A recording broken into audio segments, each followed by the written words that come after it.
Hey guys, just wanted to give you a quick demo of the new debugging feature for your controllers. I'll be adding more debugging features as time goes on, but this is probably one of the most important. In the previous videos, I've gone over these controllers and how you use them to set up quests and whatnot, but one of the more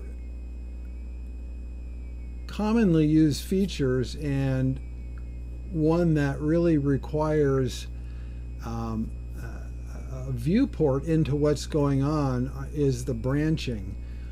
So we use branching is a check state controller, and it's checking the state of some previous leg of the quest. The problem is when you're looking at these controllers, you're not really sure, if you come back in a week or whatever, you're not really sure where it's pointing, and if this is the success branch or the fail branch.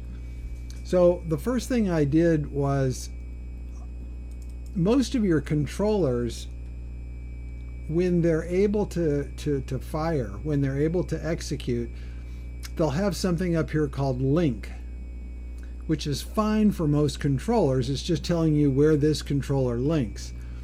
And then if it can't execute that link, it'll have something here called else. And again, that's fine for most controllers. But for a branching controller, it's really not intuitive. So I've renamed the link branch to the link to the true branch, and the else to the false branch, because for a conditional test, true or false, you really want to know which direction your controller is headed. And so we can do that now. So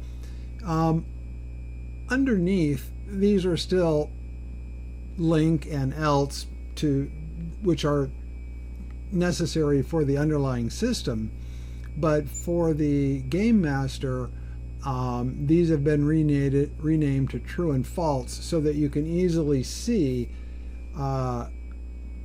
if the check state controller returns true, it's going to go to this thing, and if it can't execute this thing, it's going to go to the false branch.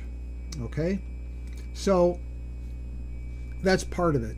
The second part is single click. On a single click, you would like to see where this thing is pointing on the true branch and on the false branch. So you're going to see three things here. When I single click this, it's going to do three things. The first thing it's going to do is highlight with a white color both the true and false branches. So it'll highlight the controller that it's pointing to for true and for false. The second thing it's going to do is it's going to label those two controllers as true or false. So you'll know which one is the true branch and which one is the false branch.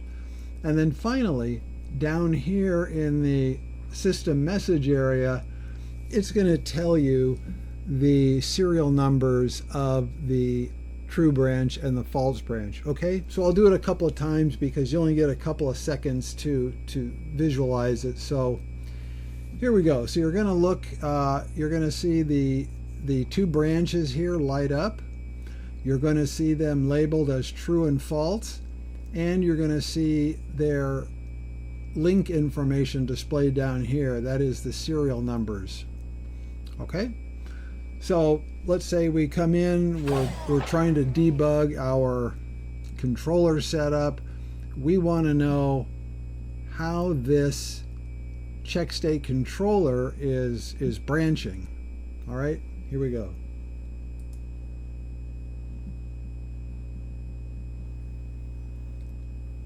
Okay, I'll just do it a couple of times. You'll see here that we have a trigger relay and a broadcaster. The trigger relay is on the true branch.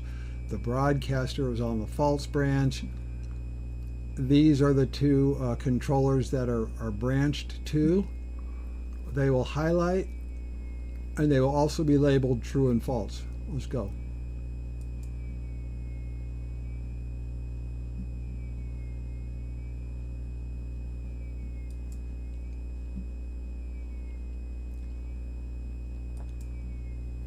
Okay, so as you can see,